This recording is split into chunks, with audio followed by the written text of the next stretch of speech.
नमस्कार दोस्तों, आप देख रहे हैं आरबीटी टेक यूट्यूब चैनल। इस चैनल में आप सभी का बहुत बहुत स्वागत है। आज का हमारा टॉपिक है ट्रेंड एनालिसिस।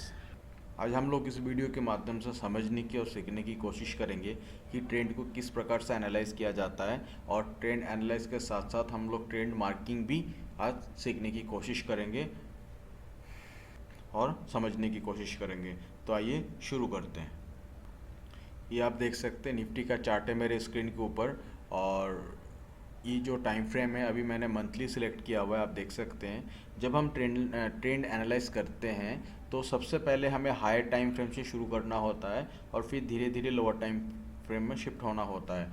तो अगर हमें ये मालूम नहीं होगा कि हायर टाइम फ्रेम में क्या चल रहा है, तो अगर हमें मालूम नहीं है हायर टाइम फ्रेम में क्या चल रहा है और हमने लोअर टाइम फ्रेम में ट्रेंड एनालिसिस करके कोई ट्रेंड लिया, और तो उसमें प्रोबेबिलिटी इतना होता है कि मानिए कि हायर टाइम फ्रेम पे वो एक लोअर लो बना रहा और हमने एक लोअर टाइम फ्रेम में हायर हाई देख के ट्रेंड एग्जीक्यूट किया, तो उसकी प्रोबेबिलिटी बहुत ही कम होता है, ना के बराबर। तो इसी चीज़ को समझेंगे और सीखने की कोशिश करेंगे। तो समझते हैं। देखिए जैसे कि निफ्टी का चार्ट है, मंथली कैंडल है, अभी हर एक कैंडल एक मंथ को रिप्रेजेंट कर रहा है। तो हम ज़्यादा पीछे नहीं जाएंगे, हम ये इस स्विंग लो से लेके और जो ये स्विंग हाई है इसी के अंदर आज हम लोग सीखने की और समझने की कोशिश करेंगे। तो जैसे कि मैं आप लोगों को बताना चाहूँगा कि हम यहाँ से शुरू करते हैं। तो हम देखते हैं कि ये हमारा सबसे पहला लो, उसके बाद हम यहाँ तक आए, फिर एक छोटा सा लो लगा, फिर आप देख सकते हैं कोई एक भी कैंडल किसी एक दूसरे कैंडल का लो को नहीं तोड़ा है। तो अगर हम यहाँ पे देखेंगे तो ये दोनों ही इनसाइड कैंडल है, इस कैंडल के अंदर फंसा हुआ है। तो हम इससे आगे चलेंगे तो देखते हैं कि डायरेक्टली यहाँ पे एक हाई लगा है। तो हमें क्या दिख रहा है कि मंथली जो हमारा ट्रेंड है वो एक स्ट्रॉन्ग अप ट्रेंड है, और अभी का जो सिनेरियो है जो लास्ट कुछ महीनों का है उसको भी समझने की कोशिश करते हैं। तो उसको हम किस प्रकार से देखेंगे, अगर हम यहाँ से ड्रॉ करना शुरू करते हैं, ये हमारा स्विंग हाई है, लो हाई लो हाई। तो हमें क्या दिखता है यहाँ पे, अगर हम इसके पीछे देखेंगे तो पीछे एक स्ट्रॉन्ग अप ट्रेंड है। उसके बाद जो अभी जो सिनेरियो है वो एक साइडवेज सिनेरियो है मंथली टाइम फ्रेम के ऊपर। छोटे छोटे मूव्स हैं, कहीं स्ट्रॉन्ग मूव नहीं है कहीं पे भी। तो हम जो ये छोटे छोटे मूव्स देख रहे हैं और ये जो लोअर लो फॉर्मेशन हमें दिख रहा है, हम इस लोअर लो फॉर्मेशन को देख के निफ्टी को हम डाउन ट्रेंड कंसीडर नहीं कर सकते, बेयरिश नहीं कंसीडर नहीं कर सकते, क्योंकि इसका जो प्रीवियस ट्रेंड है वो काफ़ी स्ट्रॉन्ग ट्रेंड है। तो हमें ये पता लगा कि जो हमारा प्रीवियस ट्रेंड है वो काफ़ी स्ट्रॉन्ग है, और हमारा जो अभी का प्रेजेंट ट्रेंड है वो एक साइडवेज ट्रेंड है। तो इसको मैं क्लियर करता हूँ और मैं आपको दिखाना चाहूँगा। हम इसको इस तरीके से देख सकते हैं, हम यहाँ से यहाँ एक लाइन ड्रॉ करते हैं और यहाँ से एक ट्रेंड लाइन और ड्रॉ करते हैं ऐसे करके। तो हमें ये दिखता है पुल एंड फ्लैग टाइप का दिख रहा है। अगर ये यहाँ पे कभी ब्रेकआउट होता है तो हमें एक अच्छा मूव ऊपर की ओर मिल सकता है। तो अभी हम लोअर टाइम फ्रेम में चलते हैं, वीकली में शिफ्ट होते हैं। तो वीकली में भी हमें जैसा दिख रहा है कि मैं आपको दिखाना चाहूँगा, ये जो पूरा हमारा जो ये ट्रेंड है ये मंथली में एक स्ट्रॉन्ग अप ट्रेंड है। अगर आप देख सकते हैं तो ये हायर हाई लेग के ही ऊपर गया हुआ है, और अभी का जो एक सिनेरियो है हम उसको ड्रॉ करने की कोशिश करते हैं और समझते हैं कि देखो आप लोग स्विंग हाई, अभी यहाँ पे ये जो 3 कैंडल है ये इस कैंडल के अंदर ही है, तो हम इसको ऊपर नहीं जा सकते। तो हम नीचे आते हैं यहाँ तक, फिर यहाँ से यहाँ फिर ये सॉरी ये वाला पॉइंट। तो हमें क्या दिखता है यहाँ पे छोटा सा लोअर लो दिखता है, बिल्कुल छोटा। अगर हम इस गौर से देखेंगे, ये जो हमारा स्विंग लो है इस लो के नीचे वीकली कैंडल क्लोज नहीं हुआ था और यहीं से ही ऊपर की ओर निकल गया था। तो अभी हम लोग इसको आगे बढ़ते हैं और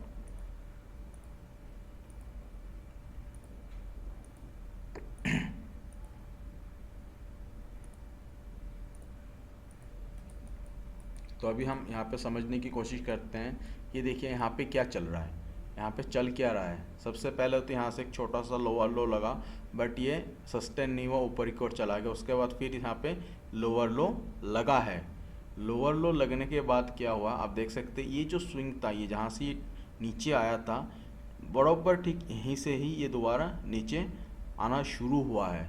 तो क्या होता है, अब अगर हम इस एरिया को देख रहे हैं कि ये प्राइस नीचे आ रहा है, ये जो प्राइस नीचे आ रहा है, इससे पहले हम प्रीवियस जो ये हमारा एक मूव है, जो ये इम्पल्स मूव है, हम इसको कंसिडर करेंगे कि ये मूव कैसा स्ट्रॉन्ग है या वीक है। ये एक स्ट्रॉन्ग इम्पल्स मूव है।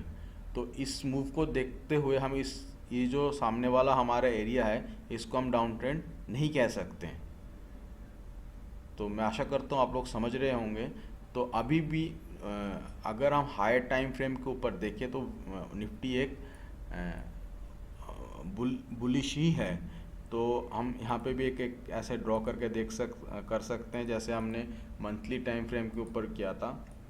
तो आप देखोगे तो यहाँ पे अभी भी एक वही पुल एंड फ्लैग टाइप का पैटर्न ही दिख रहा है। तो अभी हम शिफ्ट होते हैं डेली टाइम फ्रेम के ऊपर। ये हमारा डेली टाइम फ्रेम है। अब इस डेली टाइम फ्रेम के ऊपर हमें एक अच्छा ट्रेड अपॉर्चुनिटीज़ ढूंढना है। उसको हम लोग कैसे आइडेंटिफाई करें, उस अच्छा सा एरिया जहाँ से हम एक लॉन्ग ट्रेड बना सकते हैं, तो उसको उस एरिया को कैसे फाइंड करें। तो सबसे पहले हमने क्या देखा, मंथली ट्रेंड वो अप है, वीकली ट्रेंड वो भी अप है, और जो हमारा डेली टाइम फ्रेम है वो भी देखोगे आप, अगर हम लोग इस स्विंग लो से लेके और इस स्विंग लो तक देखेंगे तो एक इम्पल्स मूव है ये। उसके बाद प्राइस नीचे आ रहा है। अब अगर प्राइस यहाँ से नीचे आ रहा है तो किस प्रकार से आ रहा है हम देखने की कोशिश करते हैं। ये हमारा एक इम्पल्स मूव है। उसके बाद आप देखोगे प्राइस ऊपर से नीचे आया, फिर यहाँ से ऊपर गया, फिर नीचे, फिर ऊपर, और फिलहाल प्राइस यहाँ पे है। तो हमें यहाँ पे क्या दिखता है, हमें यहाँ पे एक साइडवेज दिखता है। अब देखो अगर हम इस लो को और इस लो को मार्क करते हैं तो हमें क्या दिखता है, ये एक साइडवेज के अंदर फंसा हुआ है। अब ये जिधर की तरफ भी, ये अपवर्ड या डाउनवर्ड जिधर भी ब्रेकआउट होगा, अगर ये ऊपर की ओर ब्रेकआउट होता है तो हमें एक अच्छा रैली देखने को मिल सकता है, और अगर ये नीचे की ओर टूटता है तो हमें तब भी एक अच्छा रैली नीचे की ओर देखने को मिल सकता है। तो हम इस तरीके से हम अपना ट्रेंड को एनालाइज कर सकते हैं, और इसी तरीके से हम अपना ट्रेड प्लान भी कर सकते हैं। तो अब हम एक ट्रेड प्लान करने की कोशिश करते हैं कि किस तरीके से हम एक ट्रेड प्लान कर सकते हैं। तो आइए सबसे पहले इनको रिमूव करते हैं और मंथली टाइम फ्रेम के ऊपर चलते हैं। मंथली टाइम फ्रेम के ऊपर जो हमारा डिमांड जोन है वो ये है, जो अभी भी टूटा नहीं है। आप देख सकते हैं प्राइस इसी डिमांड जोन से ऊपर की ओर गया हुआ है। तो ये डिमांड जोन अभी भी हमारा टूटा नहीं है। तो अब हम लोअर टाइम फ्रेम में आते हैं, वीकली। वीकली में आने के बाद हमें क्या दिखता है कि यहाँ पे एक फ्रेश सप्लाई बना है, जो खास स्ट्रॉन्ग सप्लाई नहीं है, वीक सप्लाई है, पर सप्लाई है यहाँ पे। और नीचे हमारा मंथली डिमांड है, वीकली भी कोई डिमांड यहाँ पे नहीं है। तो हम डेली टाइम फ्रेम के ऊपर चलते हैं। डेली टाइम फ्रेम के ऊपर भी हमें यहाँ पे कोई स्ट्रॉन्ग डिमांड दिख नहीं रहा है। यहाँ से प्राइस एकदम ऊपर की ओर गया था, ये एक डिमांड एरिया है। हमें वेट करना होगा जब प्राइस इस एरिया में आएगा, और छोटे टाइम फ्रेम में हम देखेंगे कि प्राइस किस तरीके से रिएक्ट कर रहा है। हम इसी टाइम प्लान नहीं कर सकते कि हम यहाँ पे आते ही हम लोग एक अपना बाइंग ऑर्डर डालेंगे और ऊपर की ओर निकलेंगे। ऐसा अभी संभव नहीं है, क्योंकि ये जोन एक बार टेस्टेड है, एक बार ये मंथली डिमांड जोन टेस्ट हो चुका है।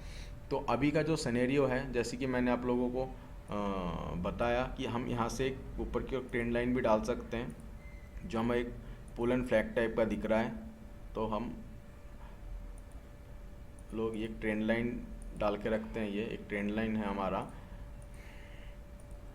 इन फ्यूचर जब ये ऊपर की ओर ब्रेक करेगा, तोड़ के ऊपर की ओर निकलेगा, तब हमें एक अच्छा मूव मिल सकता है। क्योंकि अगर हम इस ट्रेंड लाइन को भी देखेंगे, एक बार, दो बार और तीन बार, इसमें 3 टचेस है, 3 बार टेस्ट हो चुका है ये ट्रेंड लाइन। अभी जितनी बार भी टच होगा और नीचे की ओर अगर ट्रेंड लाइन ही उतना ही वीक होता जाएगा। इस टाइम एक ही रेजिस्टेंस की तरह काम कर रहा है। तो और अगर हम इस टाइम ट्रेड प्लान करने के लिए प्लान करेंगे तो देखो आप लोग, ये एक स्विंग लो है और ये हमारे एक स्विंग हाई है। प्राइस इसी रेंज के अंदर अभी तक फंसा हुआ है। प्राइस अगर यहाँ से नीचे निकलता है और रिटेस्ट करके नीचे आता है तो हमें एक अच्छा डाउन ट्रेंड देखने को मिल सकता है। और प्राइस अगर यहाँ से ब्रेकआउट होकर रिटेस्ट करके ऊपर की ओर जाता है तो हमें एक यहाँ पे अच्छा ऊपर की ओर मूव भी देखने को मिल सकता है। अभी ये जो रिटेस्ट की बात मैंने की, ज़रूरी नहीं कि ये डेली टाइम फ्रेम में रिटेस्ट हो। जब ये ब्रेकआउट या फिर ब्रेकडाउन होगा उस टाइम हम इसको छोटे टाइम फ्रेम पे एनालाइज करेंगे, 15 मिनट्स 30 मिनट्स के ऊपर, और हम वहाँ पे देखेंगे प्राइस का बिहेवियर क्या है।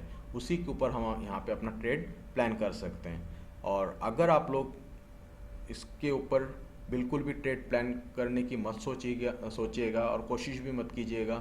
ये मेरा पर्सनल ओपिनियन है। अगर आप लोगों को लगता है कि हम इसमें कुछ कर सकते हैं तो वह आप अपने रिस्क के ऊपर कर सकते हैं। तो मैं आशा करता हूँ मेरी दी गई जानकारी आपको अच्छा लगा होगा। अगर अच्छा लगे तो प्लीज़ मुझे सपोर्ट कीजिए। मिलते हैं नेक्स्ट वीडियो में, तब तक अपना ख्याल रखिए। Thank you very much.